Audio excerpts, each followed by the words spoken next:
boa tarde a todos. É um prazer inenarrável estar aqui com vocês hoje, nessa tarde, falar sobre os caminhos da educação. E, para compor essa mesa, eu convido as seguintes organizações: a diretora de articulação e apoio às redes do Ministério da Educação, Ana Carolina Calazans. Salva de palmas, por favor.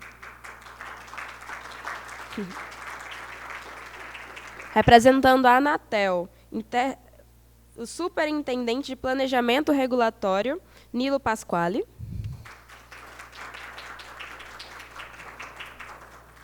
A Fundação Telefônica Vivo, pela representante Lia Glais.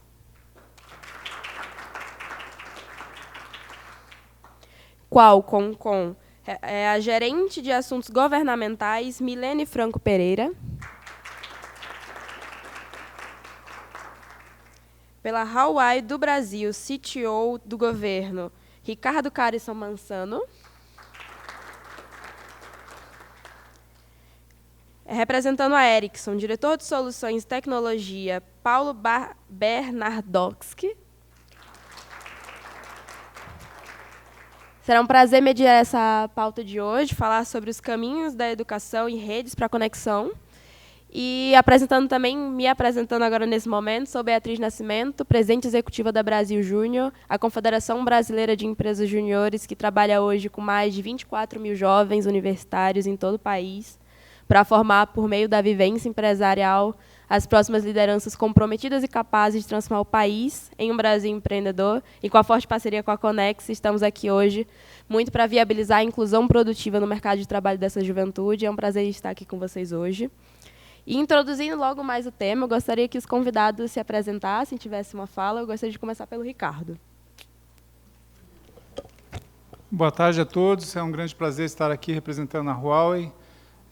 Esse assunto é um assunto bastante extenso. A gente poderia ficar aqui horas discutindo qual é o melhor modelo, qual é a melhor abordagem.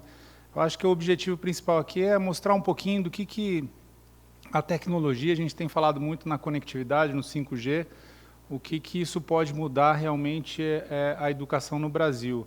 A gente sabe que países que tiveram um desenvolvimento econômico muito acelerado foram os que investiram muito fortemente na educação.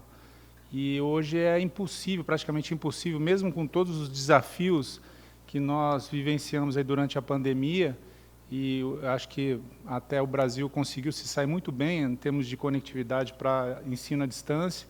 A gente sabe das dificuldades, sabe do grande Brasil, de vários Brasis, como foi falado aqui hoje, né? A dificuldade de conectividade em vários lugares, em várias escolas. E não só a dificuldade de conectividade, mas a qualidade da conectividade também, para que os alunos consigam acessar conteúdos globais, consigam se capacitar de uma forma muito mais abrangente. A gente sabe, né, falando de empreendedorismo, o Brasil é um potencial gigante, né, nessa área. Imagina quantas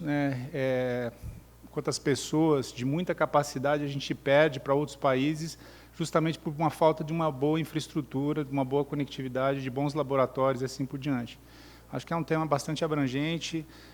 A Huawei investe muito, né, aí falando um pouquinho da gente, muito na área de capacitação de TI. Hoje a gente tem programas específicos para ajudar os jovens a terem uma maior oportunidade de emprego, né, até na área de tecnologia, 5G, cloud e assim por diante.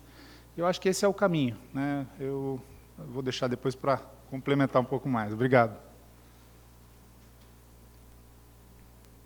Passo a palavra para o Paulo.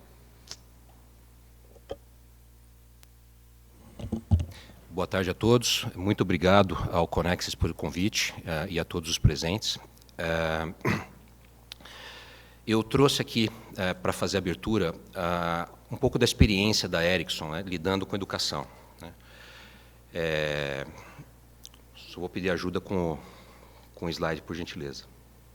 Pois bem, a Ericsson entende, né, que a educação é o ponto de partida para o desenvolvimento econômico. Né. Se a gente não tiver educação de qualidade, né, e isso passa pela conectividade, né, o país vai sofrer aí uma dificuldade muito grande para se desenvolver. Né.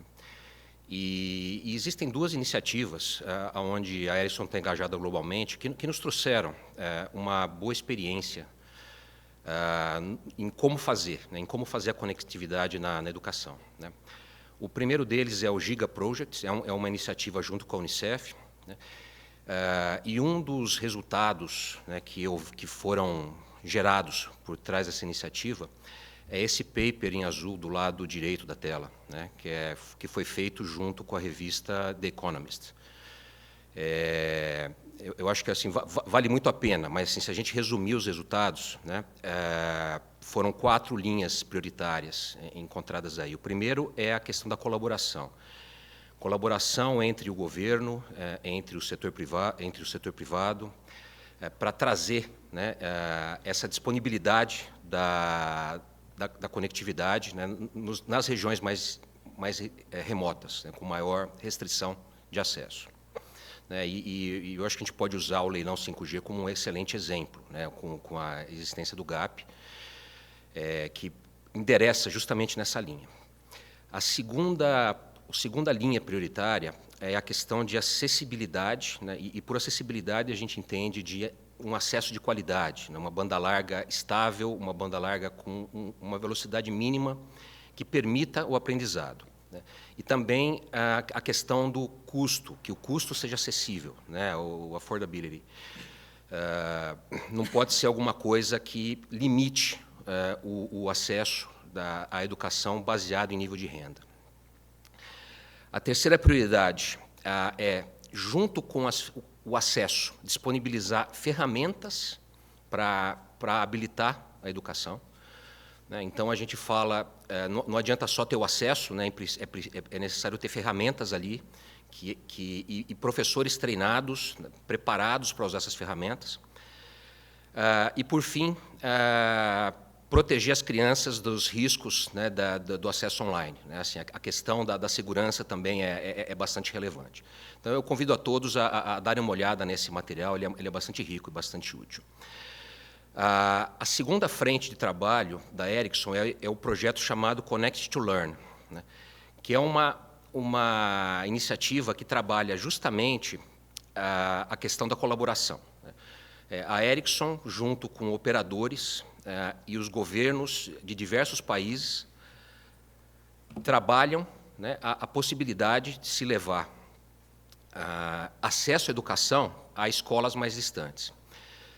Esse projeto já foi executado em 25 países, inclusive no Brasil, né, e o total de assinantes, de estudantes conectados foi de 180 mil. Essa experiência com Connect to Learn, né, trouxe alguns aprendizados para a gente, né, e um deles, né, foi a questão de como esse acesso é disponibilizado, né. O que nós aprendemos aí é que o acesso móvel traz muitas vantagens do ponto de vista de atendimento, né, não só às escolas, mas também à comunidade. Afinal de contas, a comunidade faz parte desse ambiente educacional de aprendizado. Assim, o assinante sai da escola, vai para a sua casa, ele necessita continuar tendo acesso às facilidades, às ferramentas de educação. Isso, o que a gente aprendeu, né, no fundo, é que o FWA acaba sendo uma excelente solução para se usar isso, né. Eu trouxe aqui um gráfico que mostra o crescimento do tráfego FWA.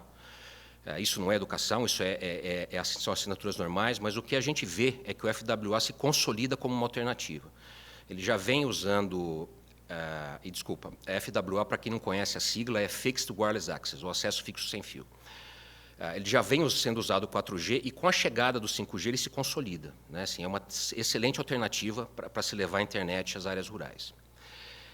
E ele traz alguns benefícios, né? Então, o primeiro deles que eu já mencionei, né? A cobertura não atende só a escola, ela atende toda a localidade. Então, existe um benefício colateral para serviços básicos, saúde, segurança pública. Então, todo mundo pode se beneficiar dessa conectividade. É uma tecnologia de ponta, então a gente está falando aqui até de 5G. Né? A gente pode pleitear que essa conectividade seja feita, né, com a tecnologia de última geração. para não dizer uma ampla gama de aplicações e serviços disponíveis, né, que é aquilo tudo que a gente pode experimentar nos grandes centros, né, onde a educação sofre no acesso. Existe uma potencial sinergia, né, de complementar as metas de cobertura do 5G. Né, como a gente sabe, foi bem colocado pelo Nilo no painel anterior, né, assim, o leilão 5G avançou muito na disponibilidade de acesso dentro do Brasil. Né, e eu acho que a conectividade na escola pode complementar isso ainda mais. Né, e a gente vê que nas iniciativas internacionais, onde falta conectividade, o acesso celular acaba sendo privilegiado, né, pela facilidade e pela simplicidade. Então, a ideia é beneficiar todos, né, não só a escola, mas toda a comunidade. Essa é a minha mensagem de abertura. Obrigado. Muito obrigada. E agora passo a palavra para Nilo Pasquale. Bom, obrigado. Alô? Boa tarde, obrigado. Eu queria primeiro agradecer o convite participar desse workshop também. Acho que a parte educação, a Anatel começou a entrar mais nesse assunto, apesar de projetos mais antigos, como o programa Banda Larga nas escolas e a conectividade rural, que veio do edital do 4G lá atrás. Eu acho que a Anatel está temos uma oportunidade agora muito única de fazer muito mais do que se pensou em fazer naqueles programas no passado, e se conseguiu estruturar algo que permite alcançar todo esse potencial, né, pela agência. E aí, não tem como não mencionar, né, o leilão do 5G criou essa oportunidade, muito por demandas do TCU, mas não só do próprio tribunal. Isso já era uma demanda muito clara, tanto do Congresso Nacional, quanto de ministérios afins do assunto. E isso entrou no leilão do 5G como uma alocação de recursos para a gente fazer conectividade em escola. A gente tem 3,1 bilhões de reais alocados do leilão para projetos de conectividade em escola, e talvez o ponto conceitual de grande diferença já nessa questão é que ele tem que se prestar para questões pedagógicas. Então, ele não é uma mera leve o modem para a escola e está tudo certo. Né? Ele tem um conceito muito maior dentro dessa discussão, e é isso exatamente que a gente está levando para o GAP, que já foi mencionado aqui. O GAP foi o grupo criado no edital para tratar o que vai ser feito com esses 3,1 bilhões. Né? E já adianto que o 3,1 não vai resolver todos os problemas do Brasil. Parece muito dinheiro, mas se a gente olhar que a gente tem mais de 100 mil escolas no Brasil, então ele não é tanto mais, se a gente quisesse fazer algo para todas as escolas brasileiras. Mas é bastante e dá para fazer muita coisa, e muita coisa boa com isso. Então, o GAP, que é o grupo para planejar isso, não é à toa que ele é composto pelas empresas que ganharam o leilão, pelo Ministério das Comunicações e, obviamente, pelo Ministério da Educação, né, o principal interessado em todo esse debate. E essa sinergia é muito importante, essa colaboração é muito importante, exatamente para a gente ter coordenação e combinar esforços em todo esse debate. Né, o GAP ele já fez 6 reuniões, a gente tem uma 7ª reunião já programada para a semana que vem. Então, estamos partindo do zero, né, no desenho de tudo isso. A gente tem conhecido muitas iniciativas, né, a gente não criou a roda, né, tem várias rodas já girando por aí pelo Brasil, e a gente tem que aprender com essas boas práticas e com as melhores formas de fazer as coisas, e a gente tem feito isso. A gente recebeu muitos convidados no GAP, inclusive fora do GAP, em reuniões específicas também, para entender todas essas diferentes iniciativas de como fazer conectividade em escolas. E o GAP já soltou um documento de diretrizes, aí aprovado no grupo, né, a portaria 2347. Ela está pública, ela está no site, a gente tem uma área no site da Anatel específico para o GAP, então todas as informações estão lá. E ali já tem elementos importantes de diretriz para esse debate. Então, o que já se decidiu dentro do GAP é: a gente quer tratar das escolas desconectadas como uma primeira diretriz principal para o trabalho, e a gente quer entregar uma escola completa. Então, o que é uma escola completa? Uma escola completa é aquela que tem conectividade chegando na porta, essa conectividade é distribuída dentro da escola para todos os seus pontos, e você tem equipamento que consegue usar toda essa conectividade, e você tem gente capacitada para utilizá-la, de fato. Então, a gente está falando de vários elementos dentro da conectividade, que não é apenas chegar com o nosso roteadorzinho na porta, né, e dizer que está conectado, ou conectar isso na secretaria e dizer que a escola está conectada, ou coisas desse tipo, né. A gente está pensando, e isso está claro nas nossas diretrizes. O projeto GAP vai ser o projeto de conectividade full, pensando em todas as vertentes. Acho que a Ana com certeza vai falar disso muito melhor que eu, inclusive de quais são todas essas dimensões do que é de fato digitalizar, né, uma escola e a educação. Então o GAP se propõe a colocar toda a infraestrutura que precisa para isso acontecer de fato, né, já olhando por essa perspectiva. A gente está hoje discutindo uma estruturação de projetos piloto para a gente começar a colocar isso em prática, né, ver se a gente consegue desenhar um formato que a gente consegue testar várias alternativas diferentes, até para a gente ver o que funciona melhor, o que não funciona bem. O Brasil é muito grande, então não necessariamente a forma que a gente for fazer no norte vai ser a forma que a gente vai fazer no sul, né? As diferenças regionais do Brasil sempre fazem muita diferença, né, na hora de fazer projetos nacionais. Então a gente tem que tentar descobrir e entender essas diferenças todas para a gente poder otimizar os nossos recursos também e tentar alcançar o máximo de escolas e estudantes nisso. Então é um trabalho em andamento, estamos no começo, mas eu acho que todos dentro do GAP estão muito entusiasmados com as nossas potencialidades, né? O conselheiro Vicente, que é o presidente do GAP, ele reiteradamente fala isso, tanto nas reuniões do próprio GAP quanto fora, quando ele comenta sobre o grupo, de como ele está muito contente de poder participar disso, poder ajudar nessa construção, e eu acho que a gente vai conseguir entregar coisas muito boas para o Brasil nos próximos anos. Por isso, acho que do entusiasmo de todos nesse debate. Obrigado. Bom, pessoal, boa tarde. Esse é um tema que eu gosto muito de fazer parte das discussões, né? Educação conectada. Educação já é um tema muito relevante, né? Então, quando a gente fala em educação conectada, a intenção é justamente otimizar a educação, o alcance, o que ela permite, né, o que é viabilizado pela educação. Então, a ideia da educação conectada é ampliar o que a educação proporciona. E quando a gente pensa em educação conectada, para fazer isso funcionar, para fazer isso dar certo, são diferentes frentes, né, muito relevantes, desde capacitação dos professores, né, a habilitação dos alunos, a conexão na escola, e nos últimos 2 anos ficou mais evidente que a conectividade além do ambiente da escola também faz toda a diferença, né? Que já foi comentado aqui. E justamente pela vastidão, né, do território do nosso país, para isso ser viável no âmbito público, né, para ter um grande alcance, é muito relevante o papel das políticas públicas, né, do governo, que a Anatel já falou de iniciativas muito importantes, o MEC também vai compartilhar, mas tem um ponto, uma variável que é fundamental em qualquer política, para qualquer professor, qualquer aluno, né, em qualquer iniciativa para viabilizar a educação conectada, que é o dispositivo que vai ser utilizado. Então, quando a gente pensa em educação conectada, não tem como não avaliar também qual é o dispositivo que está nesse ecossistema, né, que está sendo considerado. Então, quando a gente começa a conectar as escolas, lá atrás, nas iniciativas de escola conectada, então, busca levar os computadores para a escola. Mas o que a gente precisou no ano passado, né, para ter uma educação conectada? Então, os alunos...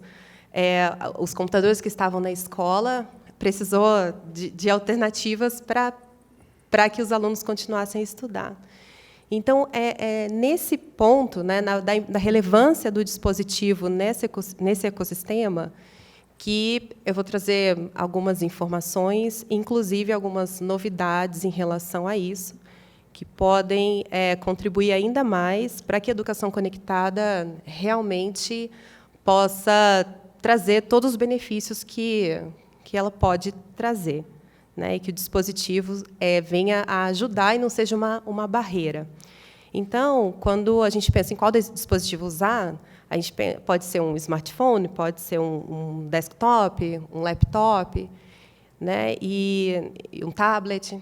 E a gente tem as dificuldades de custo, né, de acesso, mas tem que ter mobilidade, tem que estar conectado, né? Então, tem um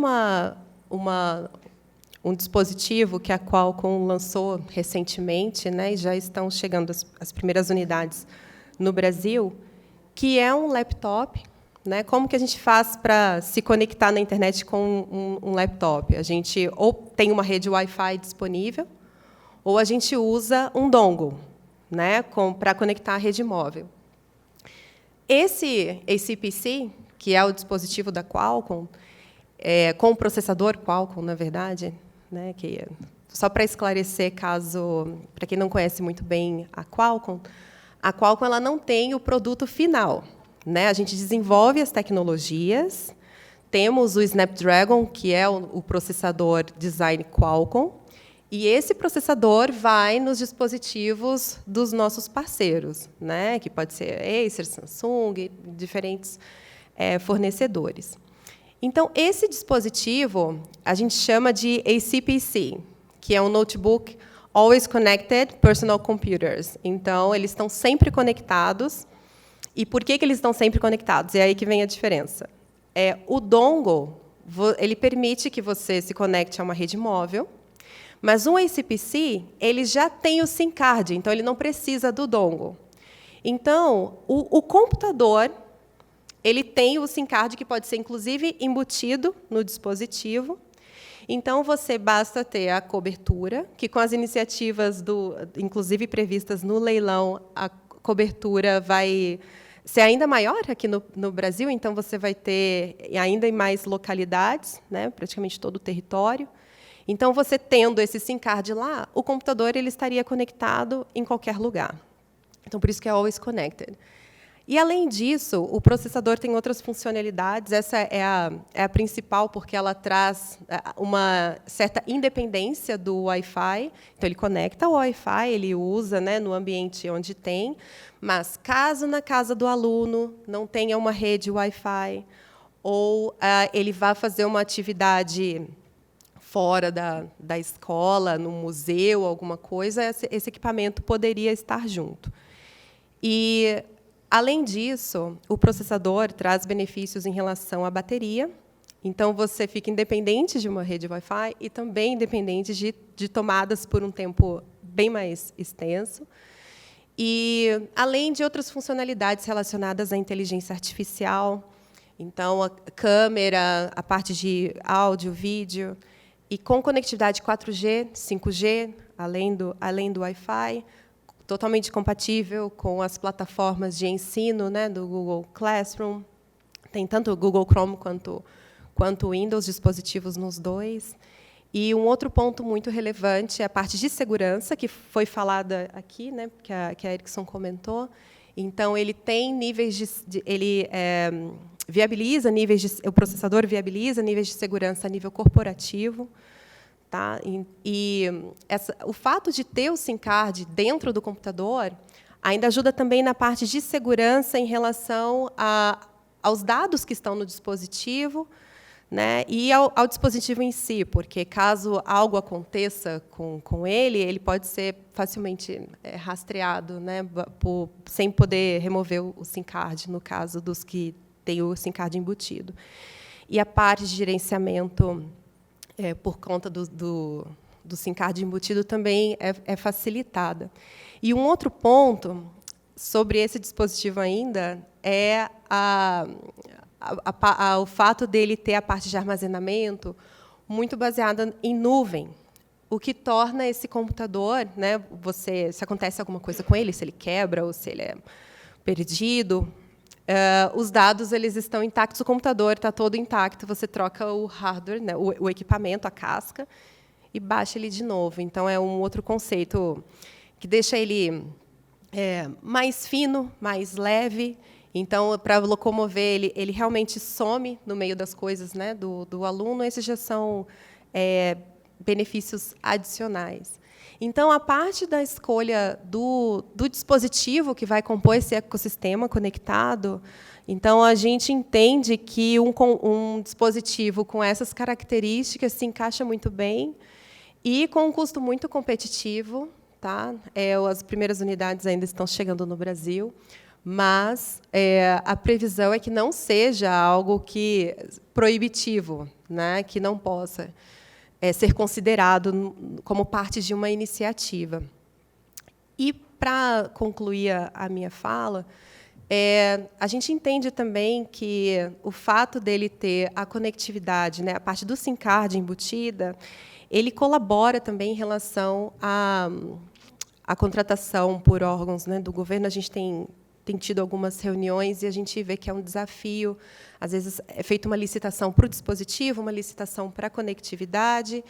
Então, e, nesse caso, para esses casos, né, tem opções de modelos de negócio que são chamadas, a gente chama, né, de Education as a Service. Então, que uma empresa poderia ser contratada para fornecer um modelo de educação, a partir dos dispositivos, né? Fazer uma contratação como serviço. E essa empresa ficaria responsável desde a manutenção dos laptops até a parte, se a política englobar algum tipo de dispositivo em sala de aula, como telas inteligentes ou outras tecnologias que a Qualcomm tem processador, inclusive, a gente sabe que os órgãos têm, às vezes, é um desafio fazer diferentes licitações para compor uma mesma escola ou uma mesma cidade. Então, contratar uma empresa para poder cuidar dessa parte só de hardware é o que a gente chama até de IoT as a Service de forma geral, mas, quando é voltado para a educação, a gente chama de Education as a Service. Então, é algo para ser considerado, avaliado, até para facilitar o entendimento das tecnologias que estão disponíveis e a aquisição, né, para manutenção. A gente já viu, inclusive, licitações que fazem aluguéis de dispositivos. Então, a gente entende que que seria uma contratação como serviço, que esse tipo de contratação também pode colaborar para que essas políticas possam avançar mais facilmente. Tá? E a gente fica à disposição, então, vou parar aqui para continuar e a gente complementa nas perguntas. Obrigada. Com a vez, Lia Glais. Desliguei. Bom, boa tarde também a todos aqui. Queria agradecer pelo convite também. E é uma satisfação também que nós tenhamos um espaço para falar de educação num evento como esse. Eu represento aqui a Fundação Telefônica Vivo, que já atua nessa área de educação pública há 23 anos e que integra e materializa a parte social do nosso compromisso na Vivo de ESG, que também tem a questão ambiental e a governança corporativa como parte dessa agenda. Nós temos hoje, no Brasil, dentro desse campo das fundações, um dos maiores investimentos, na ordem de 64 milhões, só no ano passado, olhando muito para essa agenda de como é que a inovação e a tecnologia podem apoiar na educação pública a sanar alguns dos desafios que nós temos, sempre em colaboração com outras fundações, com o próprio governo e com esse ecossistema também empresarial, para que a gente possa olhar para esses desafios. A Vivo tem, né, como um propósito a digitalização, o digitalizar para aproximar, e a Fundação traz isso, integrando a questão da educação pública, do educar para transformar.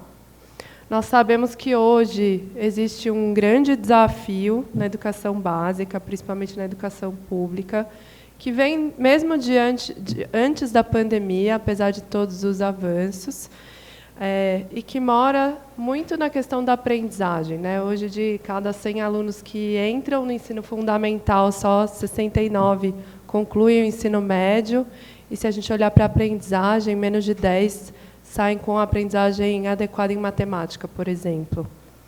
Mas nós também sabemos que, mesmo sanar esse desafio, esse gap, que é a aprendizagem básica, no mundo atual já não é mais suficiente, né? Então, o CDE lançou um relatório há uns 2 anos que traz o que eles chamam de compasso da aprendizagem, que é o Learning Compass, olhando para 2030, que já coloca, ao lado de matemática e letramento, as competências digitais e de análise de dados como questões que já passam a ser basilares na aprendizagem de qualquer estudante para um bem-estar social, para um desenvolvimento econômico e cultural desses alunos quando eles saem das escolas, né? E a gente sabe que isso também é um desafio que foi bastante exacerbado na pandemia, né? Então, garantir essas oportunidades de aprendizagem, as básicas, e também das competências digitais, é um grande compromisso que a gente tem na Fundação Telefônica Vivo, de olhar para isso conjuntamente com o que o governo está fazendo também. Mesmo para a gente dar conta das questões de aprendizagens básicas, o que a gente vem estudando é que, primeiro, o professor, a gente sabe que tem um papel central em todo esse processo, independentemente do que tiver na mesa como desafio de aprendizagem, e que esses professores também precisam ter garantidas suas competências digitais, né, para que a gente possa dar conta, não só do ensino de tecnologia, mas de questões como, por exemplo, personalização do ensino, de uso de tecnologia em salas de aula onde a gente tem alunos que sabem menos e outros que sabem mais sobre um determinado conteúdo. A tecnologia ela precisa estar presente nesse debate, né?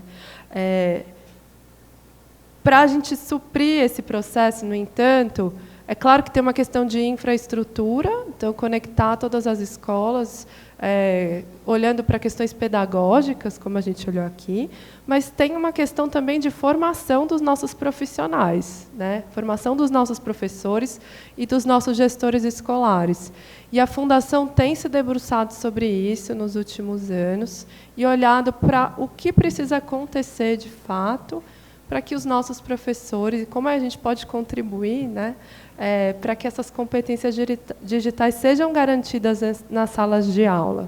Nós temos iniciativas que estão mais no campo de colaboração, então nós somos parte de movimentos como Educação Já, liderado pelo Todos pela Educação, membros fundadores do CIEB, entre outras iniciativas, e temos também projetos que materializam na ponta, numa escala mais reduzida, como é que talvez a gente possa dar conta desses desafios. Um deles é o Escolas Conectadas, que é uma plataforma gratuita de formação de professores à distância, que tem um fluxo de mais ou menos 100 mil professores ao ano, individuais, fazendo cursos nessas plataformas, e que, na pandemia, chegou num pico de 400 mil professores acessando, principalmente conteúdos como dar uma aula remota, né?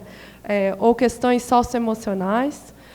E a gente tem também iniciativas que vão olhar para a questão do aluno. O que precisa acontecer para esse aluno também ter acesso às competências digitais.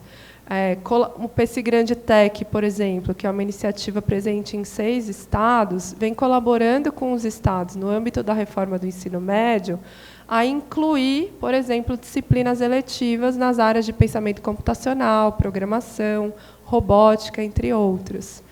A gente lançou esse ano também, em colaboração com 2 estados, o primeiro curso técnico em ciência de dados, que se integra ao ensino regular, que o aluno faz conjuntamente com o ensino médio, já como parte da reforma do ensino médio também, no 5º itinerário. Então, o nosso grande desejo é que a gente possa garantir, em nível nacional, essas competências e habilidades, tanto para alunos quanto para professores, para que a gente, sim, possa olhar para a infraestrutura, para a conexão e para como é que as pessoas nesse ecossistema também vão dar conta desses desafios e, assim, garantir, sim, uma educação de qualidade e equânime para todos os nossos alunos. Obrigada. Muito obrigada, Lia. E agora, com a vez, Ana Carolina. Boa tarde a todos. Eu queria, primeiro, antes de mais nada, agradecer imensamente o convite, né? Eu acho que é um privilégio muito grande, né, conseguir estar aqui com vocês, e aqui eu vejo parceiros mesmo, né, quando a gente fala em conectar, em trazer inovação e tecnologia para as escolas. É claro que sozinho o Ministério não conseguiria fazer. Eu acho que é essa junção de várias mãos trabalhando em prol desse objetivo é que tem feito muita diferença, né? Então, quando a gente fala em caminhos e redes para conectar escolas, eu não vejo outro caminho que não seja com a parceria, com a união entre essas esferas, para que a gente consiga chegar lá com o nosso objetivo. Bom, dentro do Ministério, eu acho que a tecnologia e inovação ela sempre esteve presente como pauta, né, de ações e programas, mas com a política que foi instituída agora, ano passado, com a Lei 14.180, que é a nossa política de inovação e educação conectada, ela traz uma força maior para aquilo que era um programa que tem um viés diferenciado, né, de todas as ações que a gente vinha desenvolvendo a nível de ministério. Então, acho que a política ela traz essa clareza aqui que a gente tem falado aqui, né, quando os colegas colocaram aqui desse painel, né, desse workshop.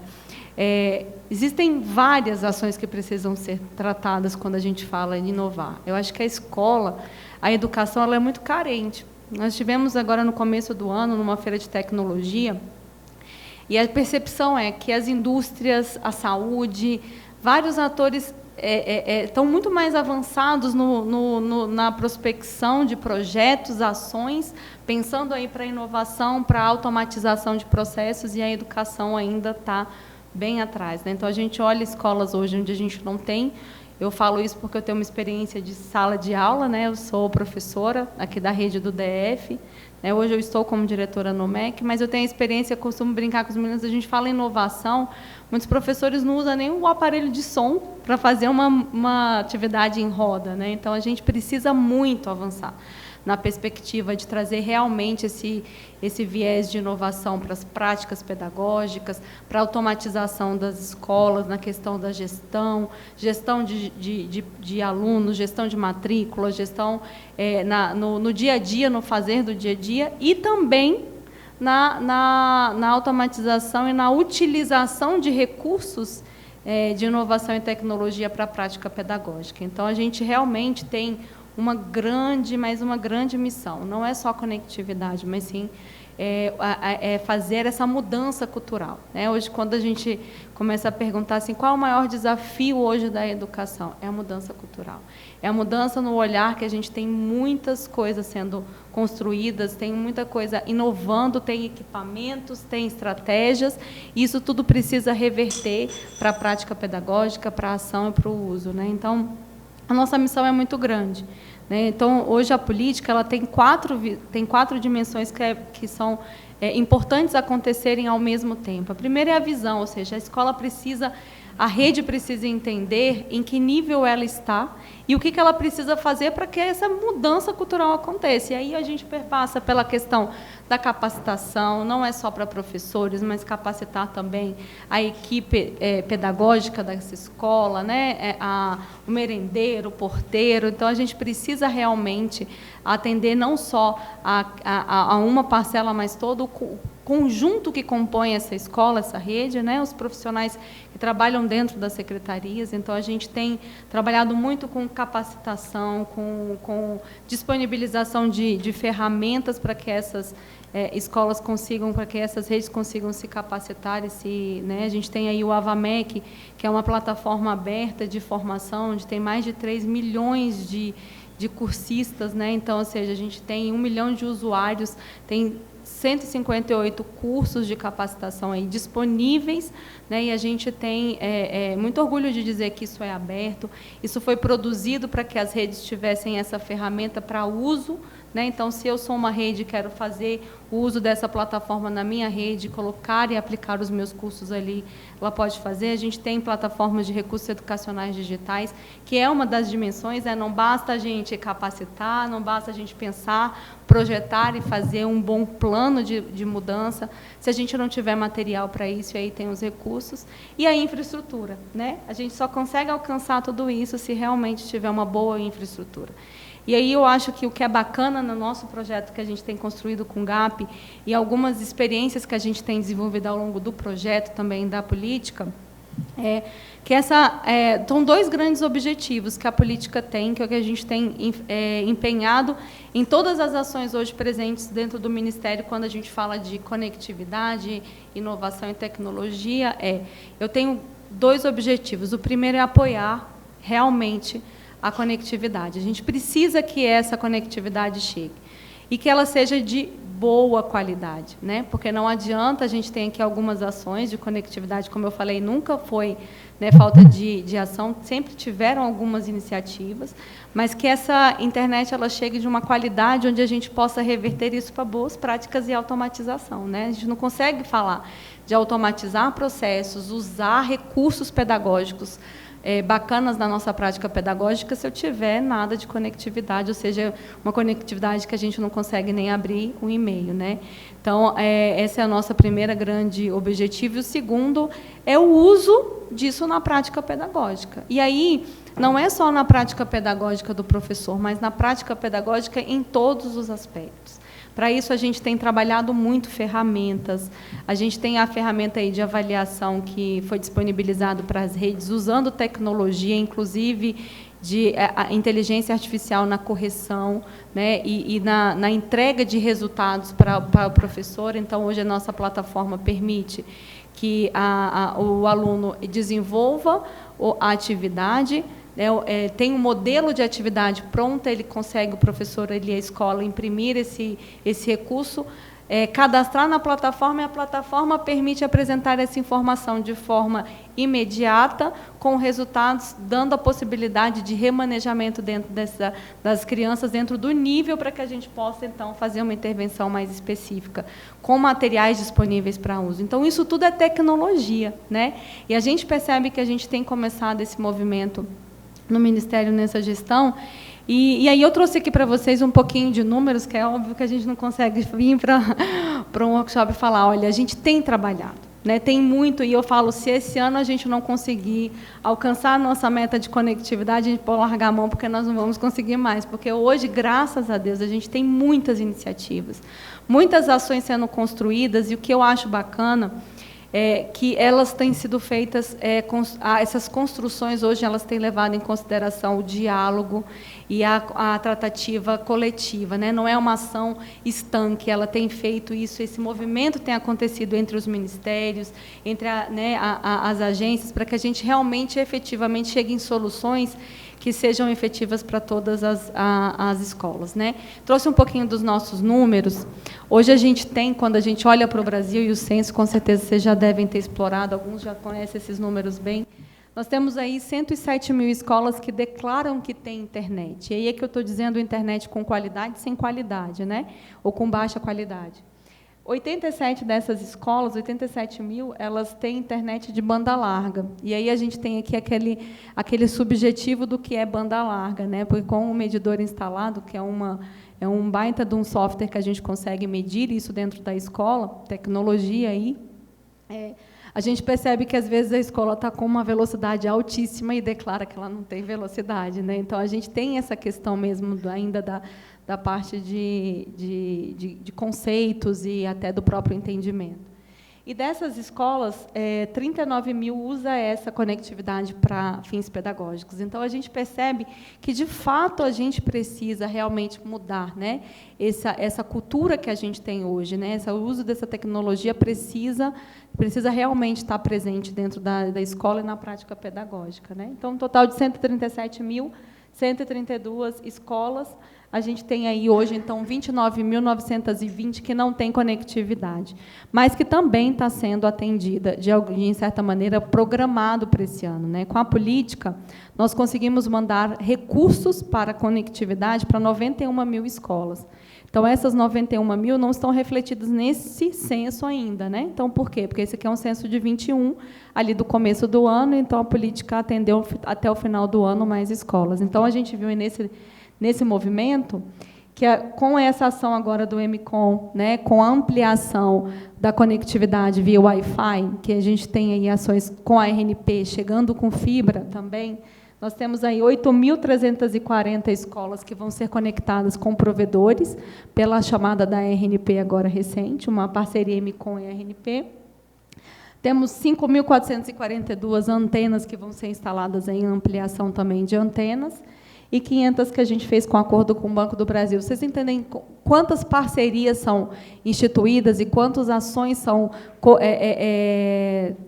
produzidas ao longo, né, da nossa trajetória e que precisa ser coordenada para que a gente realmente, efetivamente, alcance aquilo que a gente precisa, né?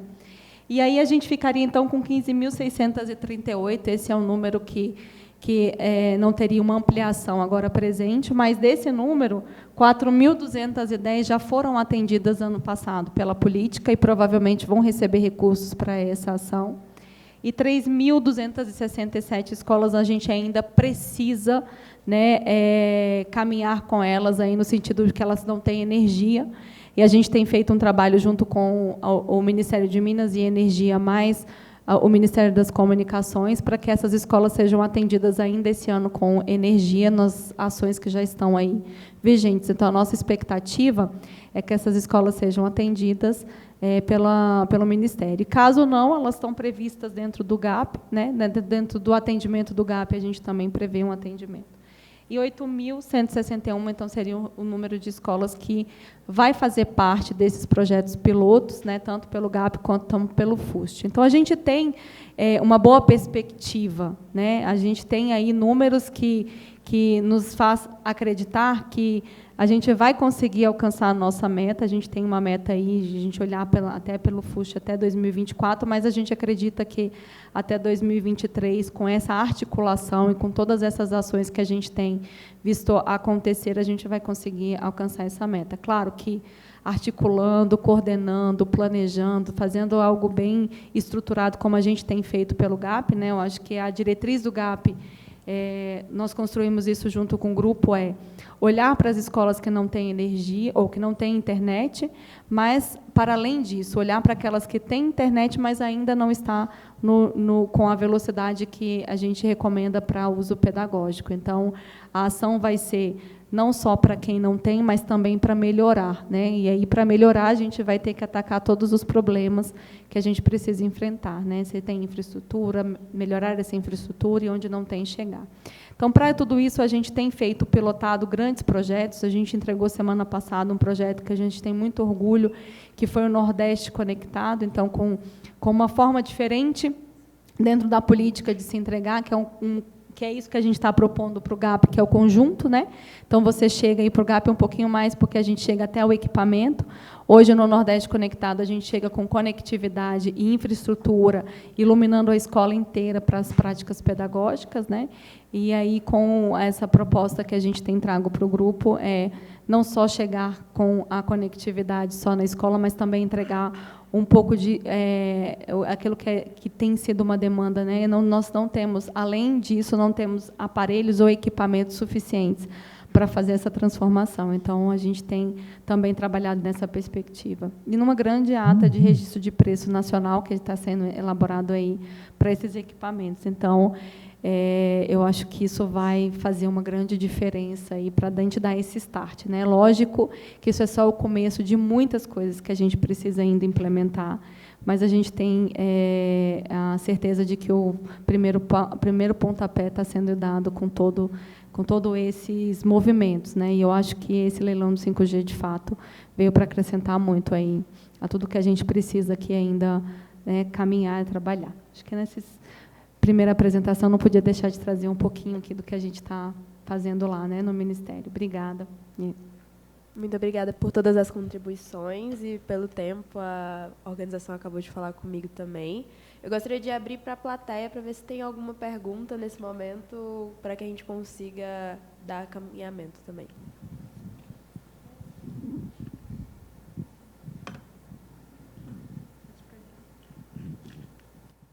Oi. Alô? Está ouvindo? Oi. Boa tarde. Bem, primeiro agradecer a oportunidade de ouvir e ter essa perspectiva da tecnologia com a educação. Só me apresentando, eu sou Ana Arruda, faço parte do conselho da XRBR, uma associação de empresas de X-Reality do Brasil todo, a gente atua em todas as regiões e com cooperação internacional.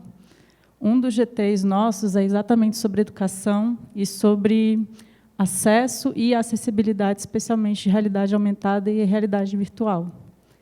E um dos pontos mais críticos sempre se refere ao headset, ao equipamento em si. O celular ainda está mais acessível, tem a questão da conectividade, tem a questão dos aplicativos e tudo. Agora, em relação ao headset, como vocês enxergam essa questão da escalabilidade dos equipamentos no nível de educação, num ponto que fique mais naturalizado o acesso aos equipamentos de forma contínua nas escolas, né? A gente está com alguns projetos com a Meta, com algumas empresas, a Qualcomm também. Como é uma associação, a gente tem uma amplitude maior de mercado, mas fica sempre esse desafio da gente ficar numa dependência de empresas fora do Brasil e de ter essa exportação a preço baixo dos nossos melhores profissionais. A gente está tentando evitar essa evasão e uma cooperação internacional de forma mais digna mesmo, né? Como que vocês enxergam isso? Essa questão do eixo de educação e equipamentos de forma permanente nas escolas públicas. Aí eu vou direcionar para a Lia, pela Fundação, e Ministério da Educação também, se puder falar, e quem tiver à vontade. Bom, eu acho que desafios, um dos grandes desafios que nós temos é chegar com a conectividade. O segundo é equipar as escolas para que ela possa usar, de fato, essa tecnologia que chega, né? Essa conectividade que chega. Então, hoje, o que nós temos hoje de concreto com relação a equipamentos, né? A gente tem aí o PAR, que é o Plano de Ações Articuladas, é onde a Secretaria faz o seu planejamento, né? A gente tem que lembrar que o Ministério ele só atua em caráter supletivo, né? Então, hoje, quem é responsável pelas aquisições, pelo próprio planejamento, são os estados e municípios, né? Então, eles são os donos da escola, geralmente, eles que fazem esse monitoramento, esse acompanhamento da necessidade. Mas, por meio do PAR, a gente tem a iniciativa 13, que é uma iniciativa onde são os equipamentos de tecnologia.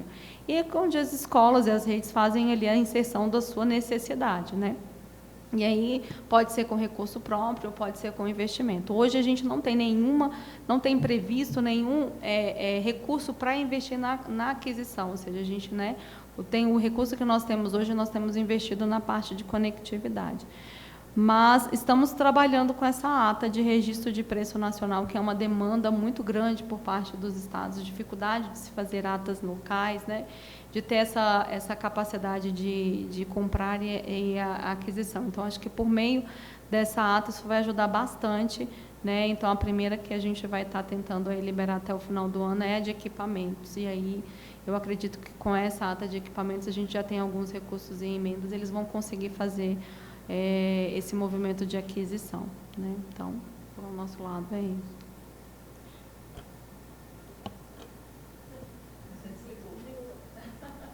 Fiz o contrário, né? É o clássico da pandemia. Bom, equipamento não é a área que a gente mais trabalha na Fundação Telefônica Vivo, mas o que a gente vê quando vai fazer as formações dos professores, seja à distância, seja presencialmente, é que existe um esforço das redes de ensino de compra de equipamento, principalmente nesse pós-pandemia, nesse período que a gente passou, onde isso teve que ser feito, talvez, num caráter de mais urgência até, embora já houvesse várias que fizessem isso mais constantemente. E experiências muito diferentes umas das outras. Então, o que a gente vê é que algumas secretarias foram pela linha de compra de devices como celulares e tablets para entrega para os estudantes, outros foram para a linha de equipar as próprias escolas, e isso tudo está sendo ainda talvez bastante estudado para ver o que funciona melhor para um compromisso de garantir que, para fins pedagógicos, isso tem um impacto em aprendizagem. Então, acho que ainda tem um exercício aqui de entender o que funciona melhor, né? E acho que talvez um exercício que a gente tem que fazer é observar como é que isso vai se comportar e aprender com as melhores experiências no Brasil aqui nos próximos anos. Acho que essa questão aqui da ata de preços e de esforços que estão acontecendo também são super importantes. Eu só queria fazer um comentário, se me permitir, uma contribuição. Eu acho que iniciativas no Brasil a gente tem muitas. O que eu vejo, né, olhando pelo aspecto de celeridade no processo, até comparado com outras iniciativas em outros países, como eu vejo na China e outros países, falta um pouco da disseminação do que está sendo feito, né, na área de educação entre estados, organismos federais, agências, etc. Que eu acho que isso é fundamental, né? A gente sabe que recursos não faltam, né? Foi comentado aqui do GAP, do EACE, que são iniciativas que vão viabilizar a conectividade, mas se não houver uma sinergia entre que os estados estão tendo iniciativas separadamente isoladas, vão ser várias iniciativas que não vão se conectar. Então, eu acho que coisas como dispositivos, como conectividade nas escolas, etc., se não tiver uma união desses assuntos para que os recursos sejam aproveitados de uma maneira muito mais eficaz, eu acho que a gente vai continuar colocando dispositivo dentro das escolas, sem capacitação de professores e sem resultado que a gente espera. Então, acho que esse é um ponto de reflexão. Um complemento rapidinho, que eu sei que já acabou o negócio. Mas, só complementando essa parte do awareness, né, das pessoas saberem as tecnologias que estão disponíveis. Nós temos feito uma série de reuniões individuais com secretarias de educação, a Qualcomm tem feito, e os headsets de realidade virtual são um dos dispositivos da Qualcomm para a educação, entre vários outros, telas digitais, né? Então, uma sala de aula digital é além do computador conectado, que foi o que eu trouxe aqui.